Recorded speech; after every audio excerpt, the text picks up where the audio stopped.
Hoe leef 'n Christen leier Jesus se hart uit in 'n wêreld vol egos en magstryd? En aan die ander kant, hoe volg 'n kind van God met respek, selfs wanneer jou leier nie 'n Christen is nie? Dis tyd vir vroue met waagmoed. Kuier saam met my, Marina Meiburg, uit God se woord. Hallo vriende, welkom by hierdie week se episode van Vroue met Waagmoed. Ons verwelkom nie net vroue nie, maar enige iemand wat saam luister. Soos jy weet, gedurende Oktober het ons op verhoudings gefokus. En hierdie week sluit ons hierdie breë tema van verhoudings af. Ons het gesels oor hoe selfgesentreerdheid verhoudings vernietig. Oor liefde met grense tussen ouers en volwasse kinders. En oor die lig wat ons as Christene in sosiale verhoudings kan wees. Nou vandag voltooi ons die sirkel met die verhouding tussen leiers en volgers. Vriende, wanneer jy as kind van God lei of volg, doen jy dit vanuit jou verhouding met Jesus Christus. Nie vanuit titel, rang, beheer of die stel van eise nie. Nee, vanuit jou identiteit as kind van God. As wedergeborene is ek en jy geroep om 'n verskil te maak waar ons onsself bevind. Dit maak nie saak of jy bo aan die leer of onder staan nie.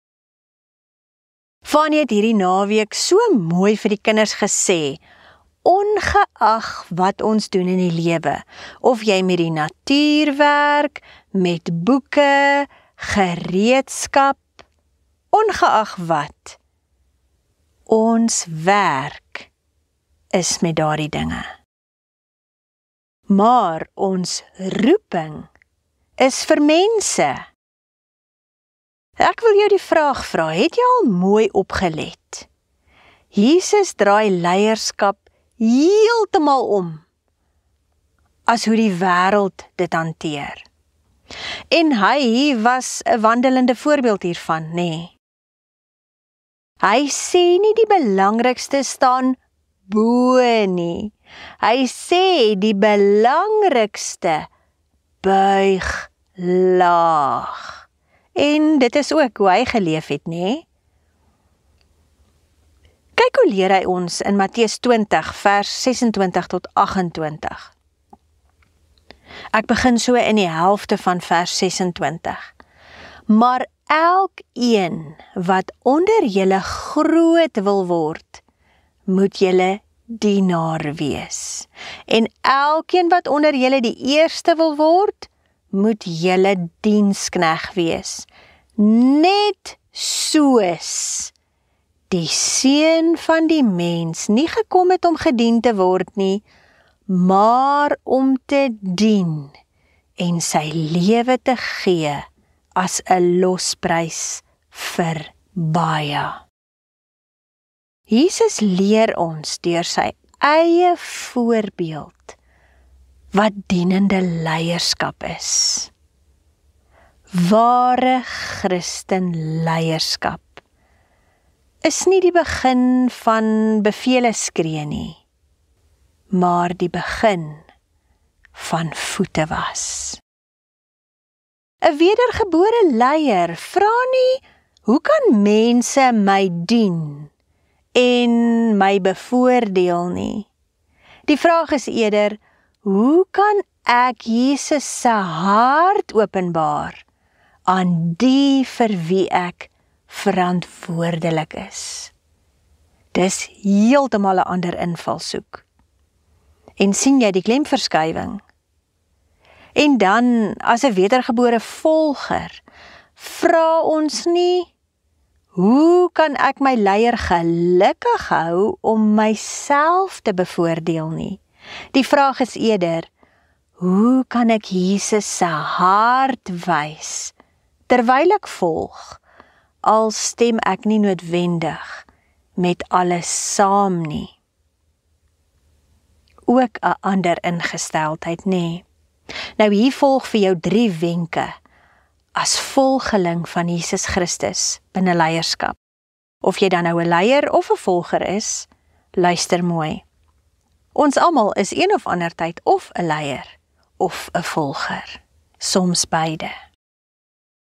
Die eerste een, leiers lei met liefde, nie deur beheer nie, met integriteit, nie skynheiligheid nie, met regverdigheid, nie bevoordeling nie, met nederigheid, nie hoogmoed nie. Leiers lei deur gebed, want gebed lig volgers op, gee planne en help met wysheid en insig. Die tweede een vir volgers.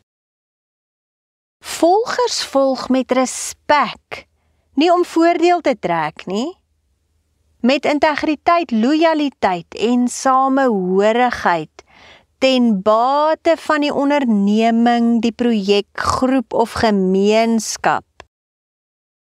Ons volg nie om die leier te verhef nie, maar saam te werk in die span, met die gesindheid van Christus as jou maatstaf. Volgers dra leiers in gebed. Gebed maak die las van hulle verantwoordelikheid ligter. En dan die derde een is vir almal. Leiers en volgers bou verhoudings deur respek, selfondersoek en liefde. Jesus verwag van ons om verhoudings te bou, nie mure nie. So vriende, Christenleierskap gaan nie oor posisies nie, maar oor getuienis. Dit gaan oor om Jesus te leef in jou werkplek, in jou huis, in jou skoolkomitee, tussen jou vriende. Selfs wanneer daar konflik opduik, en ook wanneer jou leier of volgers nie saam met jou die Here dien nie. Jou lig hoef nie verblindend in ander se oë te skyn om sigbaar te wees nie. Dit dryf hulle juis weg. Bly net in jou baan waar die Here jou gesit het en verheerlik Christus terwyl jy jou hart sag hou. Jou invloed as leier of volger lê in jou gehoorsaamheid aan Jesus en nie in mense se opinies nie. Vader, leer ons om te lei en te volg soos Jesus. Help ons asseblief om nederig te bly, vol liefde te wees, standvastig en om in integriteit op te tree. Vorm ons karakter deur u Gees en u woord, sodat u lig helder skyn in ons verhoudings. Ons vra dit in Jesus naam. Amen. Liewe luisteraar, gesonde verhoudings begin altyd by Jesus, ongeag die tipe verhouding. Elke keer wanneer ek en jy hom volg, word ons 'n beter leier en 'n beter volgeling. So, kom ons stap saam met Jesus binne verhoudings. As jy enige van die vorige episodes gemis het, gaan luister dit gerus en deel dit ook met iemand anders wat daarby kan baat vind. Seën en vrede vir die week wat voorlê.